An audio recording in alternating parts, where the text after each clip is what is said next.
We need the new government to engage with the profession, to work with school leaders, listen to them, and together we can build an education system that will allow our learners to flourish. And I'm sure you will agree that's what we want to see from our education system. To set out a little bit more about what NAHT Cymru would like to see from the next government, I'm very pleased to invite our National President, Karina Hansen, who will say a few words before I take to introducing each of the candidates and allow them to make an opening statement. I'm just going to pass over to you, Karina. Lovely, thank you.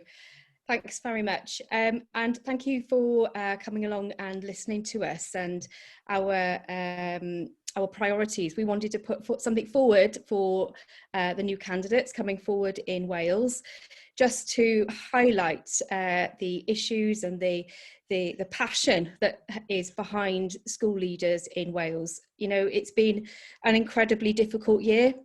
I'm not quite sure how much people understand how hard it's been for school leaders over this year, but it really has been very, very difficult. So I don't know if you've had a chance to see our manifesto. We're hoping that what we've put there, the priorities that we've put there, are things that you can stand by and you can promote and you can help us with over the coming years. Wellbeing, we've put at the centre. It's got to be the heart of everything. Wellbeing is at the heart of our new curriculum that's being developed.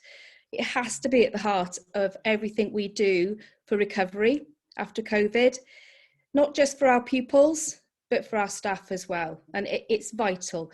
We're never going to get our young people in Wales back and recovered if we haven't got the wellbeing of the staff of the education system right at its heart. So for us, that was our number one priority. Wellbeing for school leaders, wellbeing for the teaching staff, wellbeing for our associate staff, everybody involved that in our education system. We want to ask you to put wellbeing at the heart of all policy making linked to education this year. Now, some of these priorities that we've put forward are interlinked. So we've got some priorities there around funding. Funding always comes up.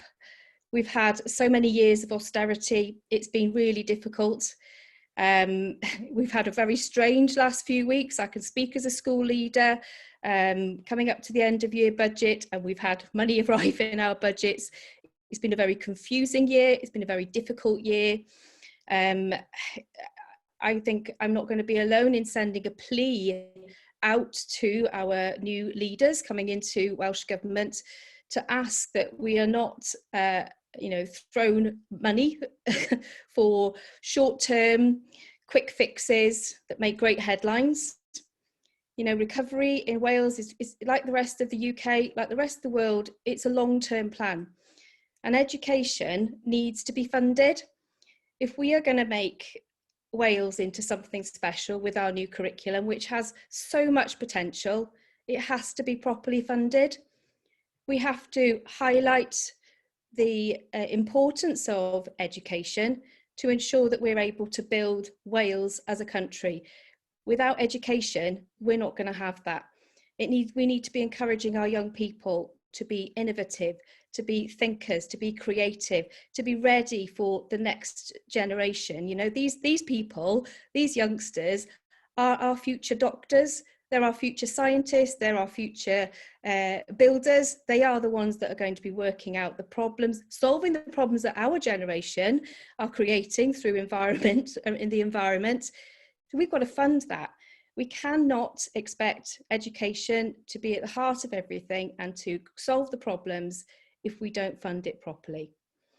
We feel that there's a crisis as well in terms of recruitment for head teachers coming through. You know, there is an issue there. We can't expect teachers and head teachers to continue in their roles, to do the hard work that they're doing, unless there is, you know, a proper funding stream for that as well.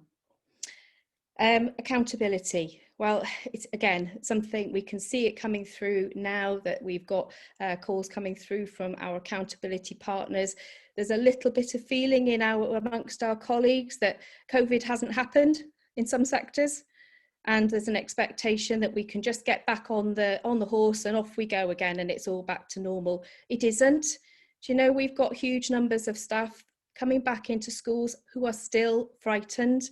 They're still worried. They're still recovering from what they've been through, because some of our staff have had a really difficult time, not just for themselves in a workplace that has been on the forefront and right at the front of, you know, they've been there every day. Schools haven't closed, but these staff have also had families they've been trying to shield. And that has, you know, that has an impact on them. And there are people that are feeling that, and there needs to be an understanding about that. So we have a very strong feeling at the moment that we need to be keeping accountability at the very least at the moment. We should have had a year out for schools to work on their curriculum. It hasn't really happened. We've had COVID instead. We haven't had a chance to work on curriculum issues and find our way forward. The last thing we need right now is for schools to have to go through accountability on top of recovery, on top of creating a curriculum, on top of ensuring that our staff well-being is at the highest priority. Our fourth area of priority is curriculum reform. Schools have just not had the time to get on top of what we've got to do. It's an exciting time. The new curriculum has so much potential. It could be the most amazing thing. I think Wales could have an education system that the world will look to, but you know, we've got to do it right. If we now expect that it's going to be rushed into, that schools don't get the time that they need to ensure that they're doing the right thing, then it's just not going to work. It's going to fall flat on its face. And linked to that is ALN reform.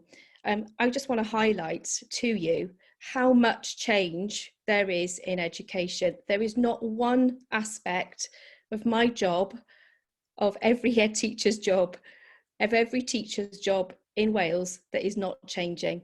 Curriculum, assessment, accountability frameworks, the job descriptions of school leaders, of teachers, of teaching assistants, they're all changing.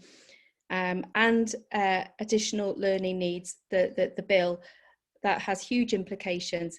Every area of our job, of what we do, is changing, and it needs time. We really need time. It needs funding. There are specific areas, particularly with the new ALN bill, that we are extremely concerned about.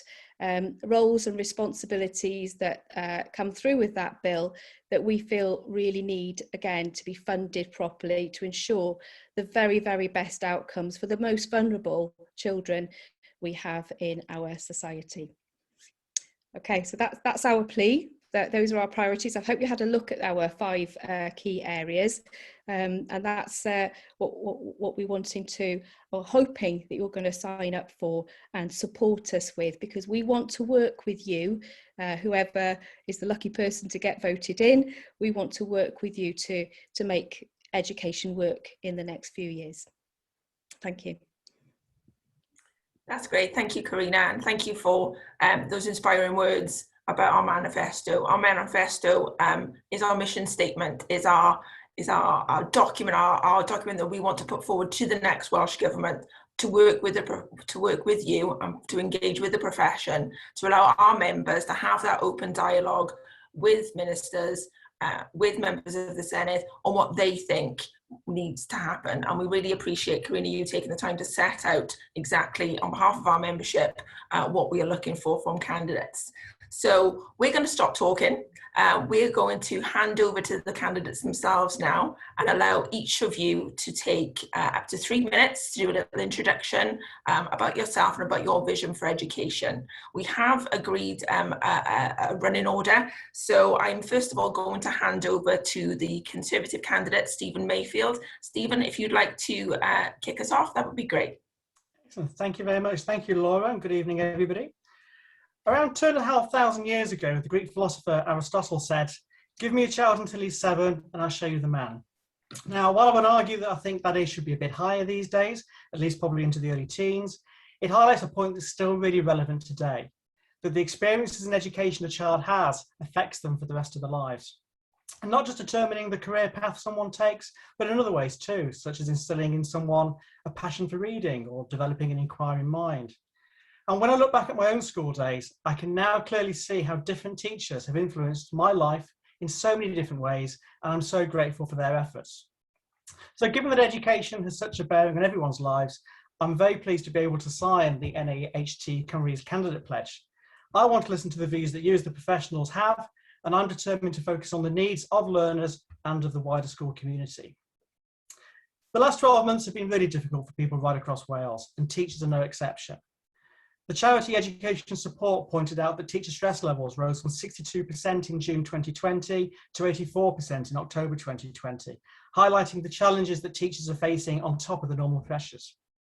In addition, according to the Teacher Wellbeing Index 2020, 53% of teachers are considered leaving the profession due to mental health and wellbeing issues. I passionately believe that there needs to be a focus on the mental wellbeing of school leaders, teachers, and students. But while the pandemic clearly hasn't helped, it isn't the single cause of the problems facing education in Wales today. Rather, it's shone a light on problems that in many cases have existed for years. After over 20 years of a Labour-led government in Wales, schools are struggling with chronic underfunding, a lack of support and teacher shortages. Across Wales, the number of registered school teachers has declined over the last 10 years, with a drop of nearly 10% between 2010 and 2020. Here in the county of Caerphilly, the number of teachers fell by 6.5% between 2016 and 2020. So there's now 105 fewer teachers in Caerphilly than there was at the time of the last Senedd election. And let's not forget the PISA scores, which show that through no fault of their own, attainment levels of Welsh students lag behind the rest of the UK and the world average. So our teachers and our young people deserve better. And that's why the Welsh Conservatives have ambitious plans to recruit an extra 5,000 teachers by providing more routes into teaching and refunding tuition fees to Welsh students who work in a Welsh school for at least 5 years after graduating. We'll level up education by ending the underfunding of our schools. And because the Welsh Conservatives understand that COVID has had a huge impact on schools' ability to prepare and develop the new curriculum, we will delay implementation of the new curriculum in Wales until September 2023. I look forward to any questions that everybody's got, and thank you very much. Thank you very much, Stephen. Thank you for that very comprehensive introduction and setting the bar for the following candidates. I'd like to pass over now to the Labour candidate, that is Heaven David. Heaven? Hello, can you all hear me okay? We can. Great. At the moment, I'm in the midst of chaos. I've got my 3-year-old daughter and my 5-year-old daughter here in the house, and it's just me looking after them. So it's gone suspiciously quiet behind me right now. So that's actually quite worrying. But you know, if they get interrupted, then that'll be what's going on. And I think, you know, I've lived this as a parent through the pandemic, and I've seen the contribution that our fantastic schools have made. And particularly the schools in Caerphilly I've been in dialogue with, and the work that's been done by teachers and head teachers alike has been amazing. I've been in touch with Nerys Davis at Healthy, Rebecca Collins at St Kenneth, Lee Jarvis has been really vocal and really helpful in St Martin's, and Chris Parry on Results Day was invaluable in providing advice and help and support to me as a member of the Senedd. So, you know, these people are the people who are keeping education on track in Caerphilly, and I can only say thank you. The two big items on the agenda for me in the Senedd ahead will be, of course, the Additional Learning Needs Act being introduced and the new curriculum. And those are the two key issues that I've worked on, because I was on the committee that passed the legislation. And it will be the issue that will define teaching for parents, for teachers and head teachers alike going ahead into the years ahead. Now, I noticed on your pledges, your manifesto, the NAHT manifesto, you've called for a pause to the introduction of the new curriculum. One of the concerns I've got is that some schools will be more prepared than others. So the pioneer school system had led to some schools being better prepared than others were. And I think that's where professional learning communities will be vital. And I think the development of professional learning communities, which is a key part of the Labour manifesto, will be vitally important in enabling the new curriculum to take root. And therefore, I don't think myself, my personal view is you've been unreasonable at all about asking for a delay in introduction of the curriculum and a phased introduction at that. And I think we need to listen. One of the things I'd say to my Liberal Democrat opponent, Steve Aitchler, Kirsty Williams has done an amazing job, I think, as a government minister over the past 5 years, and she's got respect across the parties. I've clashed with her on times when the ALN bill went through. I asked some very searching questions. She responded robustly, as she always does, but she will be missed. And I think I want to see a Labour cabinet member in charge, but I think they will have a lot to live up to, following on from Kirsty Williams. The issue with the ALN bill is funding. I've got a daughter, she's just been running past me now. She's, oh, sorry, they're fighting each other. God, stop fighting. But my daughter Caitlin is autistic. She's 5 years old and she's 6 in July and almost non-verbal. The challenge for the ALN bill is providing the funding behind it. So I think it's absolutely worthy what they're trying to achieve. Caitlin will have an IDP rather than School Action Plus or statement in. She will have that IDP, but she needs the funding support, connecting with the health service to support her through that. And the ambitions of the Act are laudable, but you must have the funding behind it. And there's a whole load of pledges in the manifesto, which I'm not going to go through, and perhaps in questions. But the key issue, I'd say, during the pandemic, during the first lockdown, vulnerable children didn't get places at hubs as a matter of course, children with additional learning needs, that is. What we saw through the third lockdown since January, we saw that happen, particularly in Caerphilly. And that's a testament to schools in Caerphilly and those parents who made representations. So I'll end my contribution to start with where I started it, which is to say thank you to all our fantastic teachers and head teachers alike. We owe you a great debt. Great. Thank you very much, Heaven, and thank you for your comments on particularly around the ALN legislation. I'm sure we'll have some questions for the candidates in the next few minutes on that very specific issue. I'd like to hand over now to the Liberal Democrat candidate, Steve Aitchler.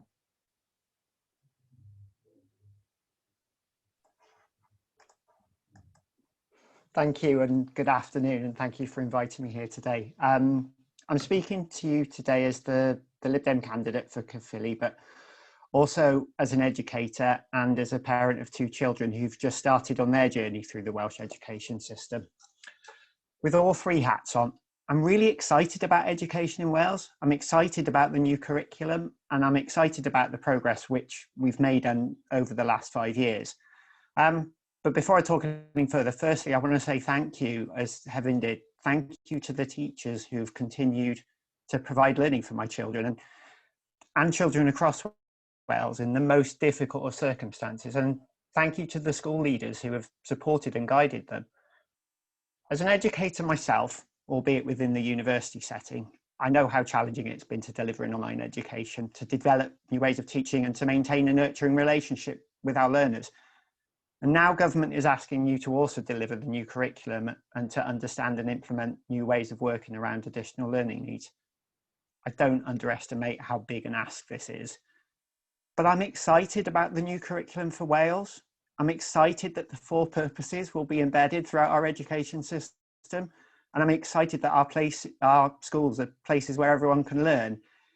It's a curriculum that's been developed in partnership with experts, with the OECD, with employers, and most importantly, with teachers and school leaders. And I am confident that our professional, dedicated teaching profession are able to begin implementation by 2022. But to do that, you need support.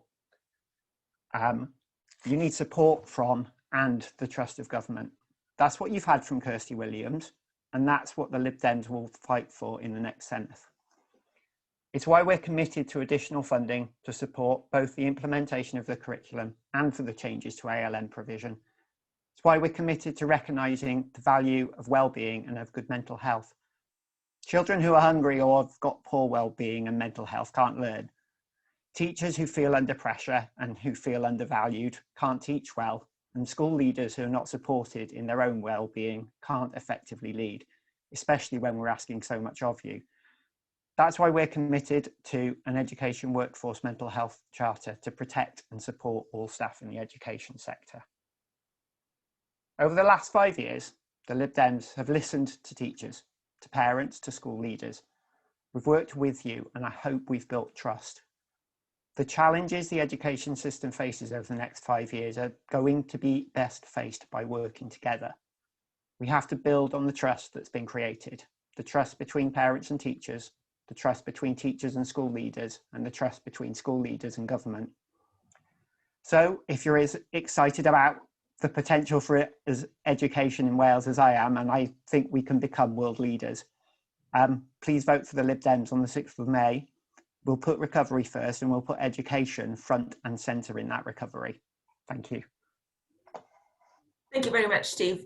That's great. Lovely to hear from you, and nice to actually get to meet all the candidates face to face. As you can imagine, during this very difficult period, there was a lot of conversation at NAHT Cymru of how we were going to engage with candidates across Wales, and we're really pleased that so many of you were able to join us at this virtual event this afternoon. Without further ado, I'll hand over to the next candidate, the Plaid Cymru candidate, Delyth Joe. Delyth? Diolch yn fawr iawn, thank you so much. It's lovely to be part of such a constructive event. I come from a family of teachers, so my grandfather, Kerry Edwards, was the headmaster of Bargoed Grammar School, and his wife Kitty taught in Gilbach Primary, and my mother was a peripatetic music teacher in schools throughout the Rhymney Valley. I think 16 was the most she had in any one year, so all over the valley. Because I grew up surrounded by teachers, I've known from a really early age about the vital important work that they do in educating children, but also how they enrich children's lives. Plaid Cymru's manifesto is unashamedly ambitious. It has plans to train and recruit 4,500 new teachers and support staff. We'd raise the starting salary of teachers to £30,000 a year. We'd introduce career breaks for teachers. We'd strengthen career pathways, making it easier for support staff to go on to become teachers if that is what they would like to do. It's already come up in, I think, what all of the other candidates have said, and I think that it's really important for us to note and to remark on how difficult the past year has been. Yes, for children and young people, also for teachers, head teachers, everyone involved in the education system. We owe them so much thanks. And I think because of everything that they've gone through in the past year as well, we need to make sure that our plans are backed up by investment, by making sure that we are giving the right resource to schools, and yes, that we give that space and time for people, for the children and the young people and the teachers to be able to not just recover, but to be able to flourish.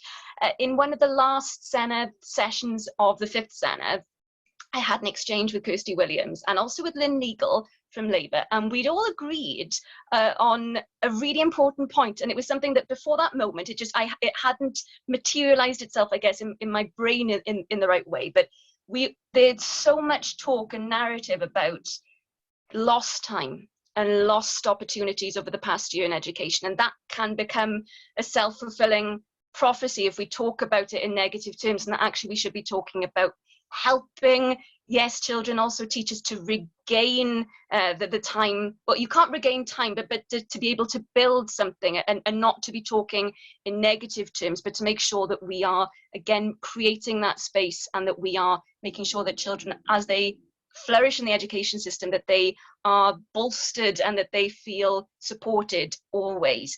Now isn't the time for inspections, now isn't the time for increased pressures, and that's why I'm really glad to be able to have supported the pledge that you've put forward, and I think that's a really important thing for us to be able to work with. Especially after COVID, I think that the next period for education has to take these added pressures into account. And forgive me, Sarah, if I'm speaking too quickly. I always do this, and I just look down and say, oh gosh, sorry if I'm speaking too quickly.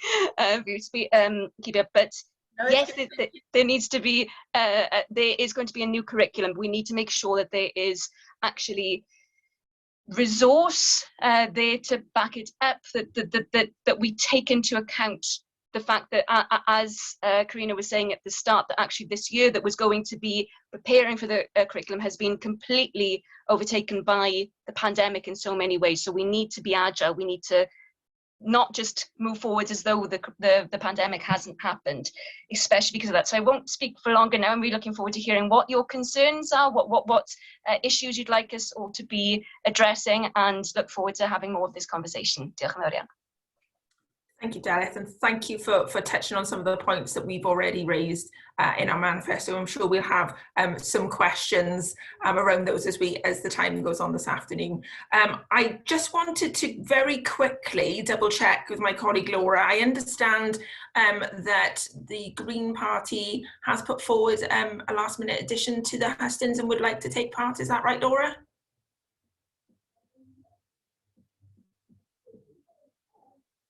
Oh, she's muted. Apologies, Laura. Yeah, I was talking to someone earlier on this evening, but I've not had confirmation. So unless anybody tells me any different, I don't believe we do have anyone here from the Green Party this evening. That's fine.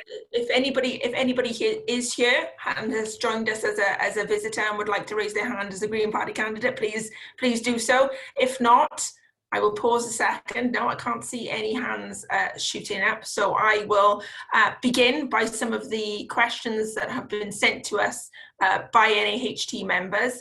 I'm proposing that we take the order of questions. We'll just slightly rejig it so that we're not asking the same candidate to start. So we're going to start with the first question, which is around, bear with me one second.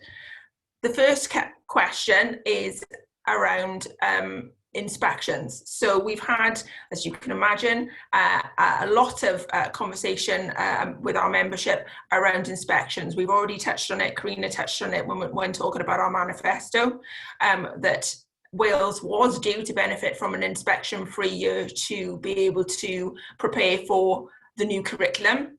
Unfortunately, COVID happened and schools have been thrown into COVID recovery and making sure that education has been provided for children throughout the pandemic. So our question to the candidates is, do you support NAHT Cymru's call to pause inspections by Estyn for another year to allow the profession and to allow schools the time to prepare?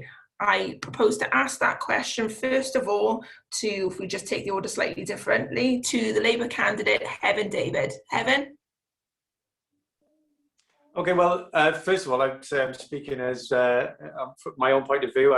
My manifesto, my party's manifesto, is silent on this specific issue. And I think one of the things I've learned through my entire working life is that the best way to move forward is to listen to the workforce, and the best way to listen to the workforce is through representative trade unions. And if trade unions are saying that the best way for us to cope with the introduction of the curriculum and the hassles and stresses that are inevitably going to be linked on that by postponing inspections, then absolutely that should be listened to. I think that's something that needs to have to be the first thing on the agenda when the new government meets. One of the things I'm like Steve, I'm Steve Aitchler. I'm from an academic background myself as a university lecturer in the same institution as Steve, actually. And one of the things we are very keen on in academia is to develop professional learning communities.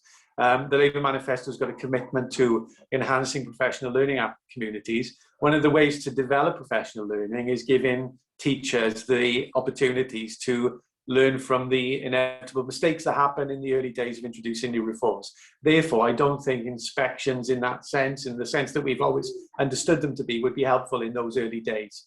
And at the very least, I think Estyn would need a different remit with regard to the introduction of the next phase of learning, but also for the dialogue to be had with the unions to make sure that that happens.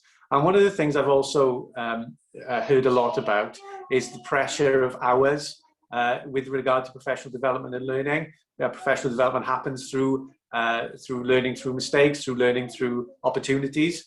And my feeling is we need to look at how the school year is structured. Too many times I've heard from teachers talking about twilight sessions. You know, if you're going to give space for professional development, before you start inspecting, you need to enhance learning. And I think we should be looking at how the school year is structured to be more responsive to giving teachers the opportunity to develop professionally. And I think that too needs to go hand in hand in the dialogue about what we see inspections to be in the future. And if that means suspending inspections until we decide that, I think that's entirely reasonable. That's great, thank you, Can I ask the same question to Steve Aitchler, please? Steve, just to recap, what is your position on school inspections? Do you support NAHT Cymru's call to pause inspections for the next academic year? Thank you, Laura. Look, you've gone through, it's been such a challenging 12 months, and there's another challenging 12 months coming up. Absolutely, we need to pause inspections for that period of time, but we need to go beyond that, and we need to look at the inspection system. A confrontational inspection system which puts so much pressure on teachers and school leaders isn't fit for purpose. It doesn't achieve what it sets out to achieve. As Hevin said, that professional development that does work so well within universities, that should work also within schools. And we need to have a conversation around the assessment of schools and how we can make that assessment system fit for purpose, so it becomes a nurturing relationship where schools are places where teachers learn, as well as where school leaders learn, as well as where our children learn. And in that way, I think we can develop it builds on the professionalism of the service. So yes, absolutely, suspend inspections for the next 12 months. And actually after that, as I said in my statement, we really want to introduce the new curriculum by 2022. And I know that's challenging, and I know you've got concerns over that. But if we do achieve that, we also need to recognise that the year after that, we need a soft touch with the inspections to help that process of the introduction of the new curriculum. We have to recognise that it's not going to be perfect straight away, but it's the right curriculum for the future of the country, and it's the right curriculum for our children. So let's move together to do that. That's great. Thank you very much, Stephen. Same question to Delith, please. Delith. Thanks, Laura. Yeah, I do completely agree. I think that we do, well, you as people working in schools, and also for the children's sake, I think that we do need to have at least a 12-month suspension without that added pressure, because I think, I mean, there's nothing that Hevin or Steve have said about inspections that I disagree with, because I think that the past 12 months we've all been talking about how the added pressures have been there. And I remember from when I was in school, when there was an inspection on, you could, you know, for as much, I mean, the teachers were great about it, but you could always tell that they were under that added strain, you know, that they really wanted to be able to put their best foot forward. I think that I would agree with some of what both Hevin and Steve have said too, about more holistically thinking about ways in which we need to really address the pressures more generally. I know this is outside the scope of specifically what you've asked here, Laura, but I think it's related, that we need to look at the fact that 1 in 3 teachers leave the profession within 5 years. I think that Karina had said that at the start. And that's why we would put forward ideas about introducing ways of mid-career breaks, of trying to ensure that teachers can have time to focus as much on teaching, taking away bureaucracy. But yeah, to get to the nub of what you were asking, Laura, absolutely. I think that at the very least for the next 12 months, we need to have this without the added strain and pressure of inspections. That's great. Thank you very much, Dennis. And the same question to Steve Mayfield. Steve. Thank you very much. And yeah, last but not least, but I think yeah, as I'm coming last down the line, I wouldn't actually disagree with very much that anybody said, if anything whatsoever. I think you know, we spoke at length right at the start about the importance of well-being and mental well-being, and I think that's so important. You know, I spoke in my opening address about the stress levels on teachers, particularly, you know, measuring from June to October last year. And I think if we're going to start trying to add in inspections into the mix as well so soon, it can't be good. It really can't be good. You know, I think there's a time and a place for the inspections, but it's not now. And I'm speaking in my personal capacity in this regard, because our manifesto is not published till tomorrow morning. So yeah, I would like to see it delayed. I think I would agree with what others have said about maybe a less confrontational approach to inspections as well going forwards. I'm a great believer in cooperating with people to achieve a common goal rather than trying to raise conflict for the sake of raising conflict. And I think, while I haven't been a teacher and haven't a teaching experience as others have, I've worked in professional environments where you work alongside people, your performance is measured and tracked, but it's not done in a confrontational way. It's done with cooperation, it's with leading, it's with guiding, identifying training that might be needed. And I think that's, I'll be keen to see that implemented and going forwards as well when it comes into the teaching profession. So I think the focus needs to be COVID recovery. Let's delay the, we're taking the advice of the NAHT. I can't even say NAHT. I don't know if I'm the only one who struggles to say it. I always drop either the A or the H. The NAHT in terms of suspending the implementation of the curriculum for 12 months. If that's what's needed, let's do that, and let's also then at the same time delay inspections for 12 months at least.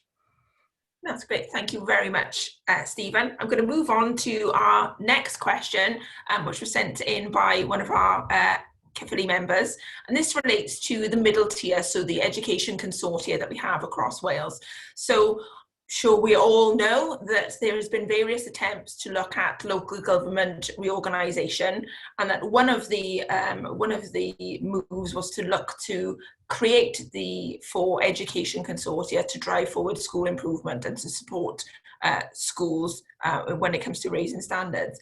NAHT Cymru has for quite some time had some concerns around the role and structure of the middle tier, specifically around the funding arrangements. It's no secret that school funding has been cut dramatically, and that, of course, moving forward with COVID recovery plans, it's not likely that Wales or any other nation is going to be in any financially well-off situation for the foreseeable future. So we are calling for a review of the education consortia, a review of the middle tier, and we'll be very keen to hear from candidates what you have to think about this issue. So we will start this time with Liberal Democrat candidate Steve Itcher.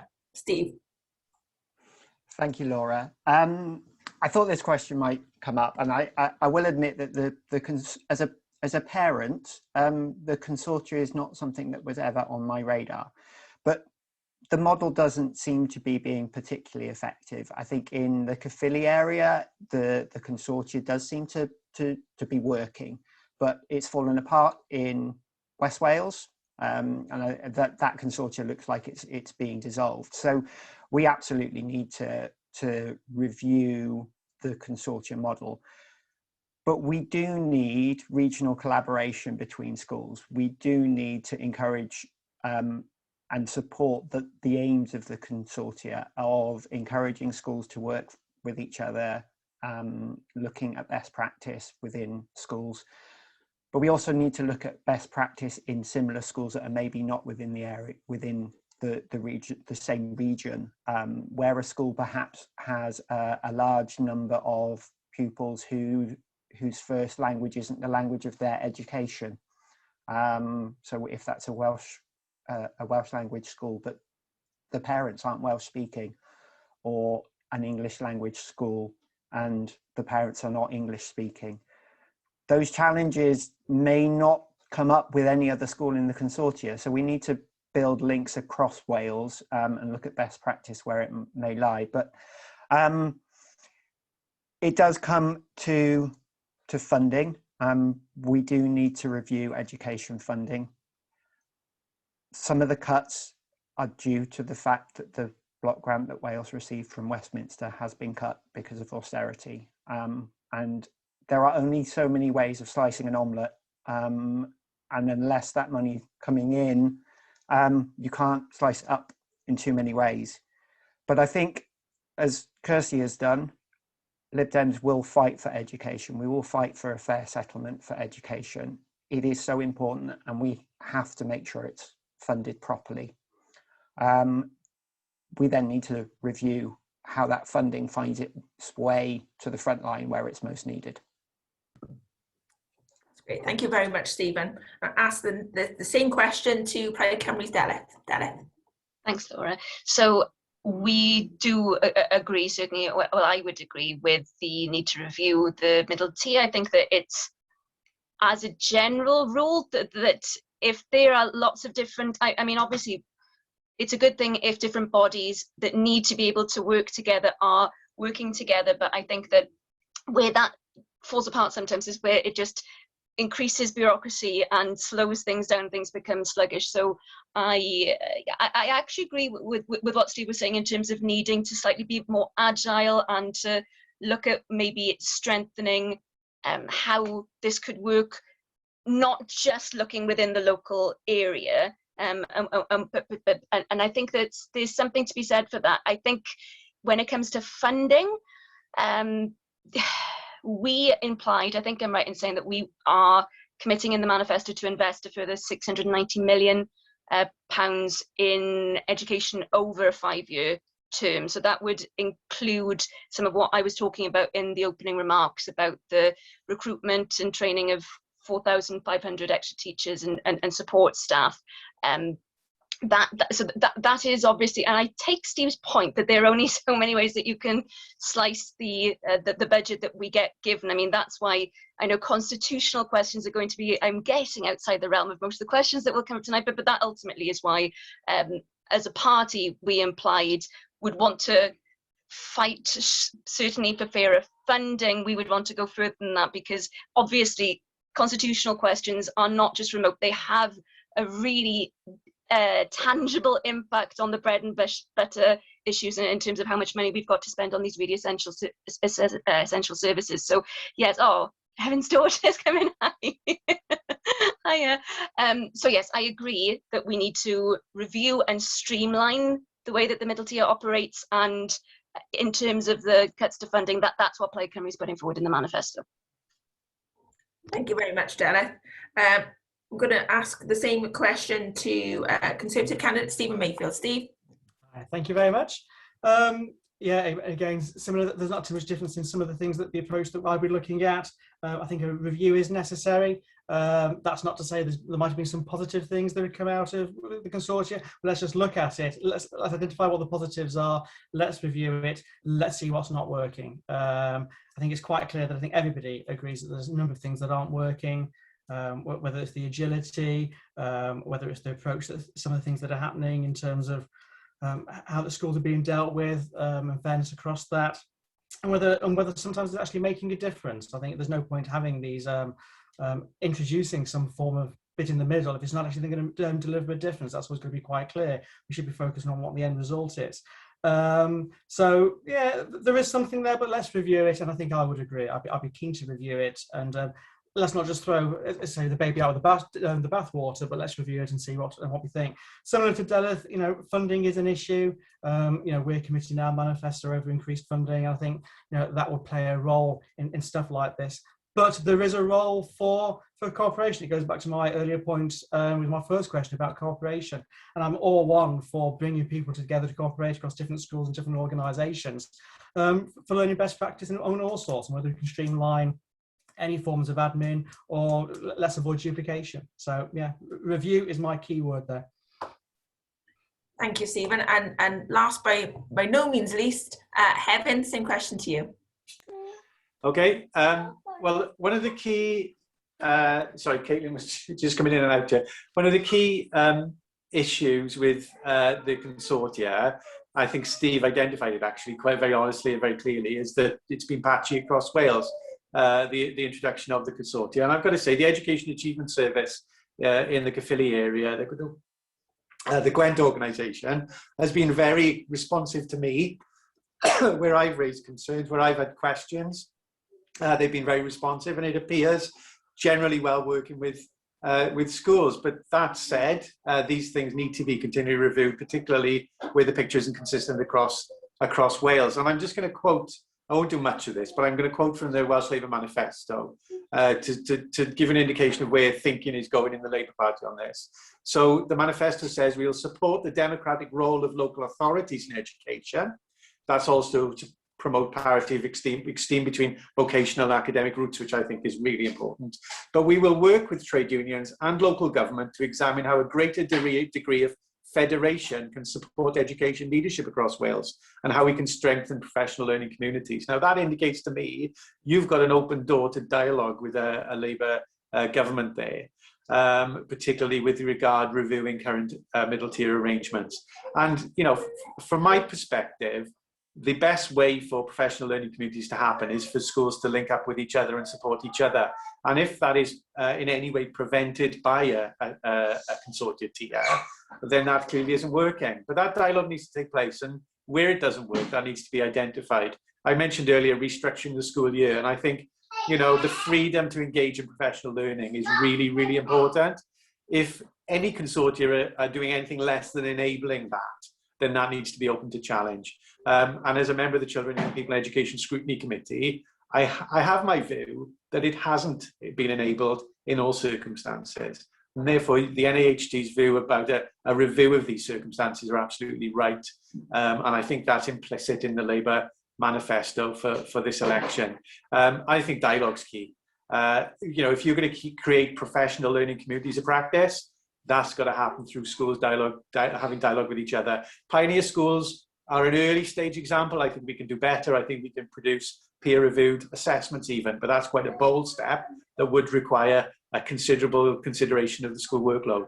And that's a conversation that needs to be had as well. So personally, I'd say I'm probably a critical friend to the idea of a middle tier, and I'm certainly personally would be open to that dialogue that you've suggested.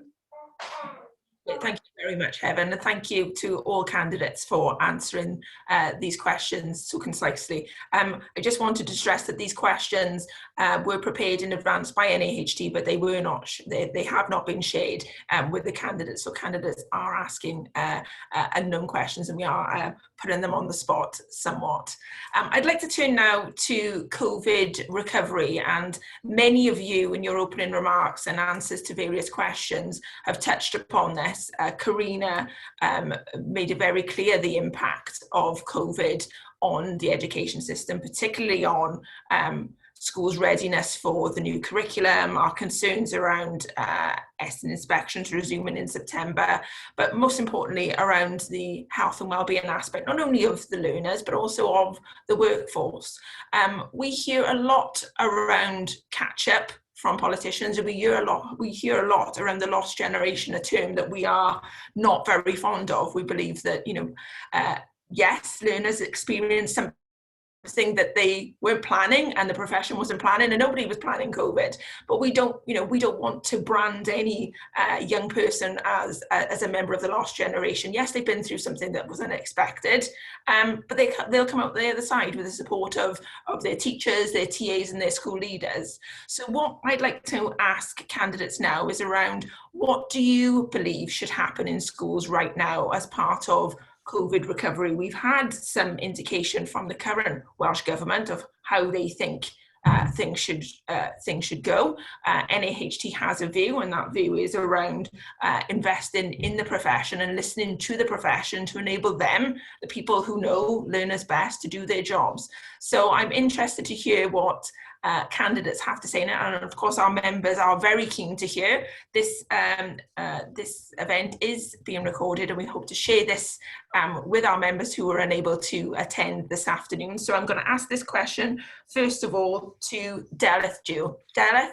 Thanks, Laura. I cannot agree emphatically enough with what you were just saying in terms of the really damaging narrative about lost generation, which is what I was saying in the opening remarks I gave about actually something where there was quite a lot of cross-party agreement in a particular, I don't think it was a debate, I think it was an education question session, the last one of this Senedd.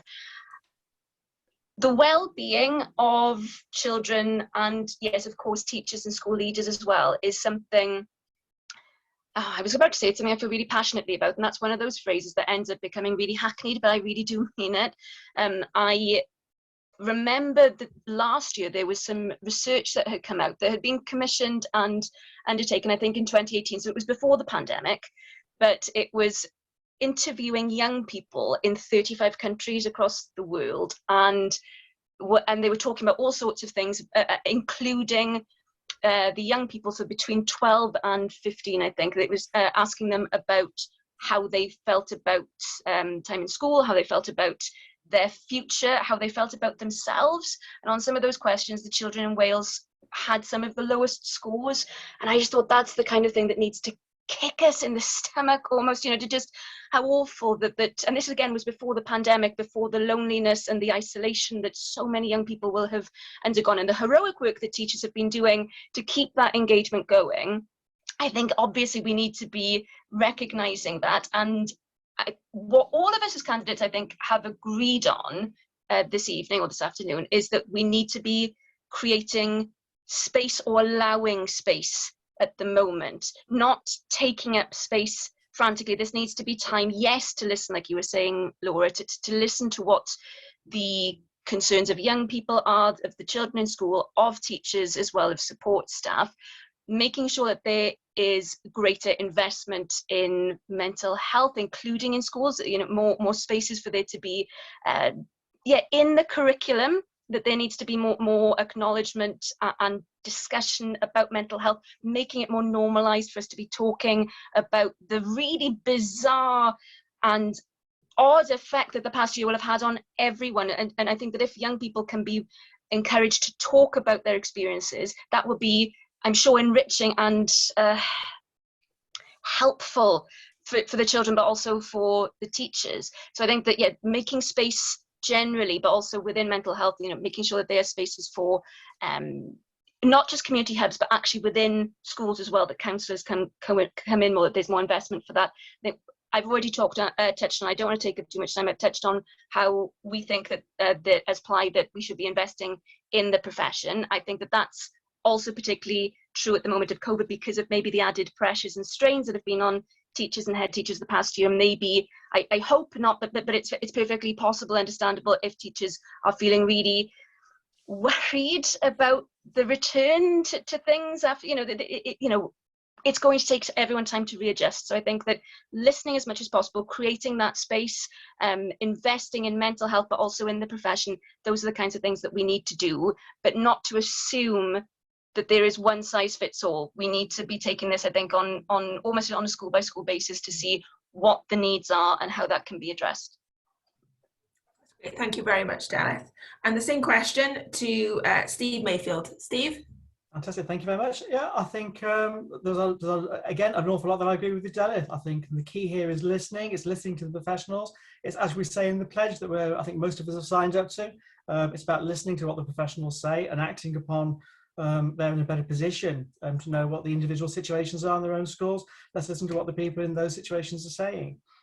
I think when it comes to sort of COVID recovery and going forward, I spoke about my experiences of going to school and the enrichment it can give into your life. But I think you need to be, as a student, to be in a great place in terms of feeling happy and secure in that teaching environment. And similarly, you're only going to get probably great teaching if the teachers themselves feel happy and secure in that teaching environment. And I think the candidates have touched upon this, and yourself and Karina have touched upon the issue over some teachers not feeling happy or safe going back into the workplace. So that needs to be a key focus, making sure that people are happy going back into work, because if they're not happy, they're not going to be delivering the best sort of environment and experience to the children that they're teaching.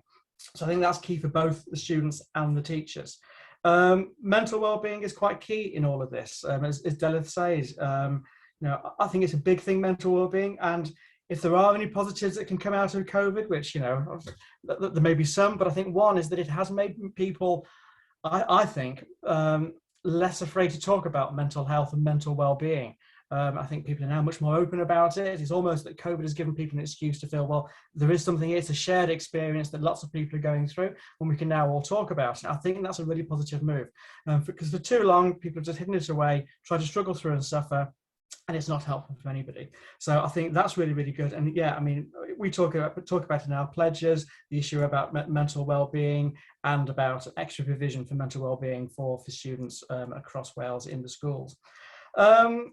So yeah, mental well-being is one thing, but I also think it's interesting that forgive me if either Delith or you mentioned that the term the lost generation, and about how it is quite negative and we should avoid it. And I think it's a really good point, because I remember growing up how people and this was pre-COVID, obviously you can tell by my age, this was completely pre-COVID when I was at school, but we had pupils at school who not were written off is the right way, but they weren't in the top streams. You almost sort of felt that they'd been prejudged before we'd gone through the exam system. And it was really unfair on them, on what they could achieve in life. And they went through the exam system, and a lot of them really flourished. You know, they may have resat exams. They did go on to university. They have gone on to fantastic careers. And it's not just the careers, they're really happy, well-rounded people. So I think it's very easy, you know, when people are 12 or 13 or 14 to almost say, oh, well, that's it, you know, you're not going to succeed now. And I think we need to get away from that language as well and tell people you can achieve. And if for whatever reason it goes wrong in the school setting, you know, there is adult education. Education doesn't stop at 16, it doesn't stop at 18. You know, I'm a great believer in lifelong learning, and that you're never too old to keep learning and developing new skills and thriving in all sorts of ways. And so I think that's really, really important, and not just trying to focus on a set of exams and saying if it goes badly wrong for that, that's your sort of life, because it's not. And I've got plenty of friends who are testament to that fact. They've had fantastic lives, they've had fantastic experiences, and yet you would not have said that if you'd seen them at 13, 14, when they felt themselves that they were going to underachieve, and they didn't. Thanks, Steve. Last question, same question, to Labour candidate Heaven David. Heaven?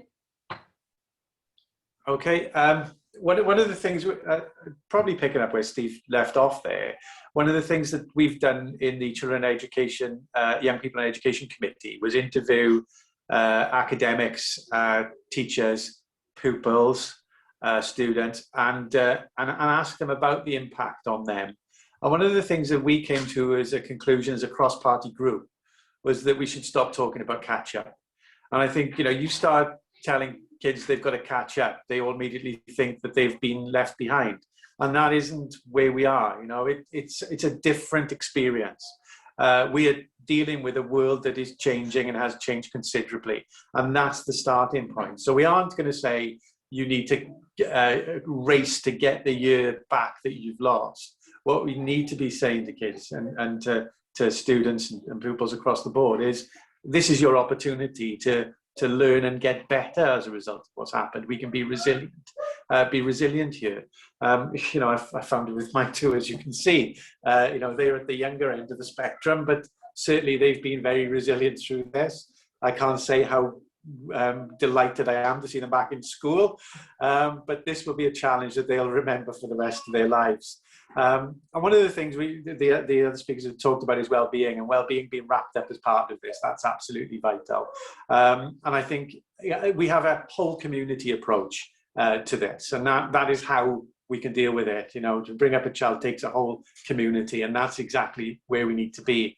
We need to look at the qualifications as well. What are the nature of qualifications we want to see in future? One of the key things that I've said to the National Education Union, to other trade unions, and also here now, we need to see a parity of esteem between academic and vocational qualifications. And I'd like to see a degree level apprenticeships, which are currently being piloted, being universal. They need to get better gender balance, because currently they've been taken up by more men than women. And we need to be able to see a vocational career that starts in school and goes through to university. And those kinds of approaches, those whole life approaches, are the way we start to rethink our education.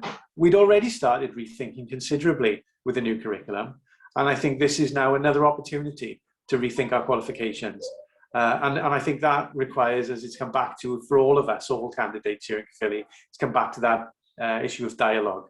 And if this is my last question, I'd like to pay tribute to the under candidates as well. You know, I'm not going to do a Trump. Win or lose. I think we've got some great candidates. We're very lucky to have some great candidates here in the Caerphilly constituency, and competing very well with each other, with respect.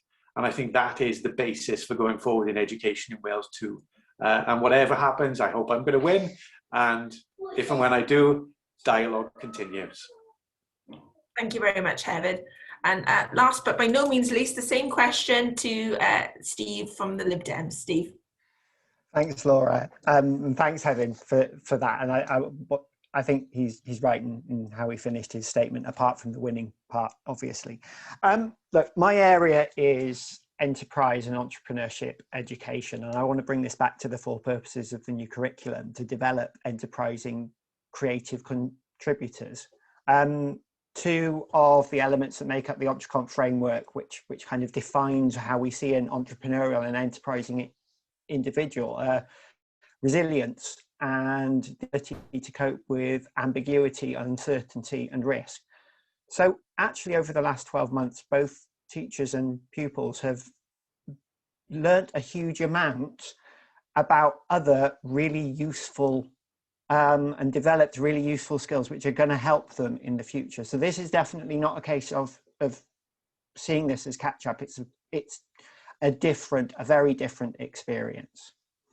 One of the other 4 purposes is healthy, confident individuals. So let's not undermine the confidence by using language around catch up. Let's boost our children's confidence in backing up that they've had a different experience, but it can have been a positive experience as well.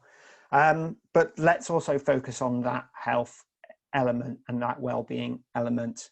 I've got to get some party political stuff in here somewhere. So the Lib Dems are committed to free school meals during the school holidays as a permanent part of the school year. We're also committed to looking at the school year, because actually what we do every summer is we have a 6-week break where especially the most vulnerable pupils lose contact with their school and they lose learning, and it affects those pupils who need that continuity of education the most. Now, we are committed in our manifesto to provide extra services during the holiday period to maintain that contact with the education system, to try and combat that learning loss that does happen. But we also need to review the school year, as Heaven has spoken about, not in a way that extends it, not in a way that extends the amount of time that you need to be teaching. That's not the approach, but in terms of looking at that learning loss and making sure that the school year is fit for purpose. So we do need to recover from the pandemic, and in the Lib Dems we're putting recovery first. I've got to get the slogan in there somewhere. Government needs to support schools to do that, to support and listen to you, to help identify what needs to be put in place for pupils to recover, and develop the mental resilience to see the benefits and the good things which have come out from a very challenging year, as well as the real challenges that we faced. Great, thank you very much, Stephen. And unfortunately, that brings us to the end of the Q&A section.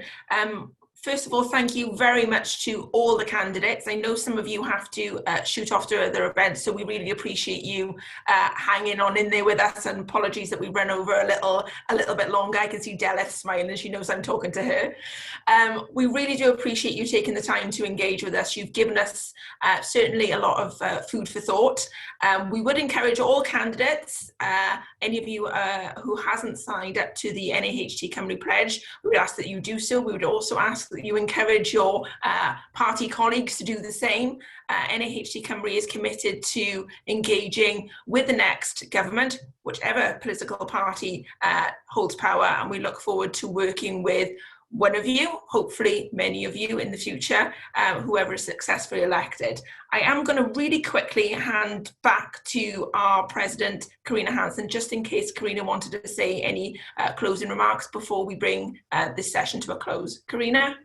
Now, do you know, the one thing I'm going to say is that listening to all of you, it's been really positive that you kind of agree with a lot of the issues that we've brought to you. And I think my closing comment will be that, yes, please sign up to our promise. That would be fantastic, please. But also, you know, whichever of you is elected, we do want to have communication. That is the most important thing. There has been time over this crisis where school leaders especially have felt left out of the loop a little, and that to us, above all else, is the most important thing. Communication really is key, and if we're going to make a difference and get things back on track and get Wales to be a place where we have a world-leading education system, it's only going to work, as lots of you have already said, through working together and speaking together. And just to say, you know, in your education system in Wales, you've got the most committed, and I think this year, the last year, has shown that your workforce is committed. You've got passionate people who care about young people and children in Wales, who want the very best for the people in their care. We want to do the best for children. This is not about us. This is about the children we care for, and we're passionate about that, every single one of us. So yeah, we really want to keep that communication and those links and that talking going. So thank you, and thank you for your honesty, and thank you for your answers this evening. Thank you, Karina. That just leaves me to say good evening to everybody, and thank you ever so much for attending. Please continue to follow us on our social media channels, our NAHT Cymru Facebook page and at NAHT Cymru on Twitter. We look forward to further engagement with the candidates. I'm sure we'll have very many questions that come up in the election campaign, and I'm sure we'll continue to pose them to you. But once again, thank you very much for taking the time to take part in this event this afternoon. We really appreciate it, and we wish all of you the very best of luck with the election. Thank you very much. Thank you. Bye-bye. Thank you.